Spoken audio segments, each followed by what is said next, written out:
Hello, Epic friends. Welcome back for another reading. We are continuing the story of Joseph and what happened now that he had been sold to Potiphar. All right, so picking it up at chapter 39, we're going to read a short section 1 through 6 and then skip on over to verse 17 and then through the end of that chapter. All right, so grab your Bible. Make sure you have your comma journal so that you can take some notes and refer to your comma quick start guide on ways that you can engage in this passage. We're going to get reading. Hit pause if you need to, and we're going to get started. All right, Joseph and Potiphar's wife, chapter 39.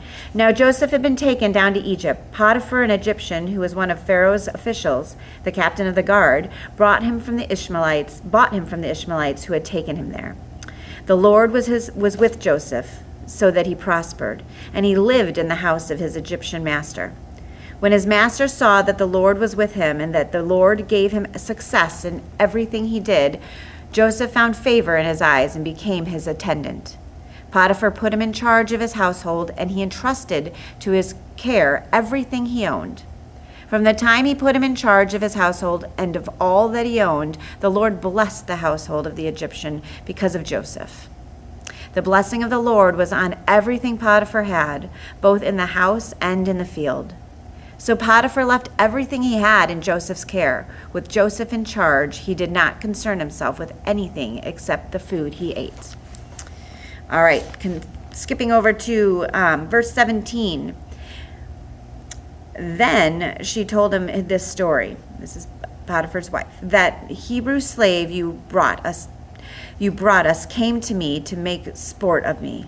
But as soon as I screamed for help, he let his cloak beside me and ran out of the house. When his master heard the story, his wife told him, saying, "This is how your slave treated me." He burned with anger.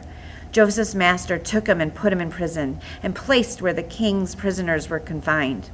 But while Joseph was there in the prison, the Lord was with him.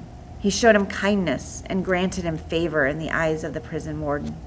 So the warden put Joseph in charge of all those held in the prison, and he was made responsible for all that was done there.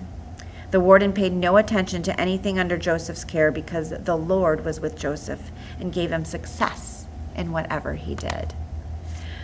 All right, go back and reread that passage. Again, look for repeating words. Are there reading words or ideas that are happening when you read through this? Is there something that stands out to you, something striking as you observe what's going on in this passage, those observations? Obviously, you can read the themes.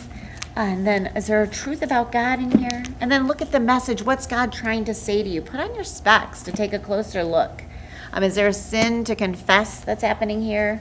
Promise to claim? What about an example to follow?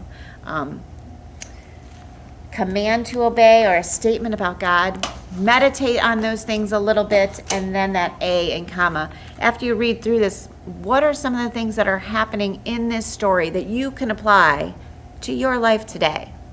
All right. Thanks for tuning in, and we'll see you back here tomorrow.